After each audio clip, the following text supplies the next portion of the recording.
Other developing stories today. Syrian migrant suspected of plotting a bomb attack in Germany has been found dead in his cell after apparently killing himself. His death raises questions about how closely then he was being monitored, because he was a known suicide risk, apparently.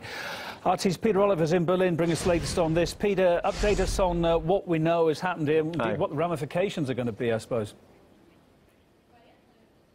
Right, well, 22-year-old Jaber Albakr was found dead in his police cell in Leipzig on Wednesday evening. Now, senior figures involved in the state of Saxony have been talking to press about the events surrounding his death, and they've been less than convincing. One of the main points that's come up is that they said that he was not an acute risk, or not deemed to be an acute risk of suicide following consultations with psychiatrists. They did confirm, though, that the main cause of death that they're saying at the moment was that he was strangled by the shirt that he was wearing from the bars of his own cell. But that statement that he wasn't deemed to be an acute risk of suicide, well, it flies in the face of comments we heard from his own lawyer.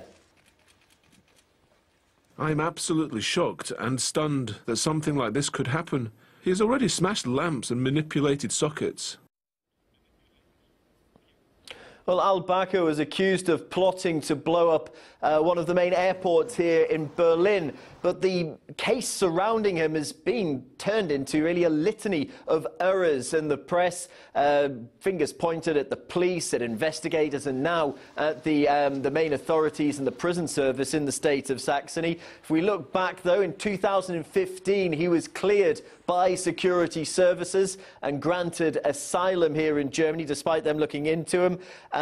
There was a huge operation launched on Saturday in the city of Chemnitz, where he'd been living, but that failed to detain their main suspect, that was Albakr. There was then a 2-day manhunt launched. Eventually, though, he was detained, but it wasn't by the authorities. Syrian refugees phoned the police after Albakr had turned up at their residence. They detained him and handed him over to authorities. Now, there's been a strong reaction to the news of his death by politicians here in Germany. Right across the board, people are demanding answers, and even the country's top legal man, the Interior Minister himself, Thomas de Maizière. Now, he's released a statement just shortly saying that what happened last night demands a quick and comprehensive explanation. We didn't really get that comprehensive explanation from the officials that were put forward. They certainly raised more questions than they answered. But it's not just the politicians that have been asking questions.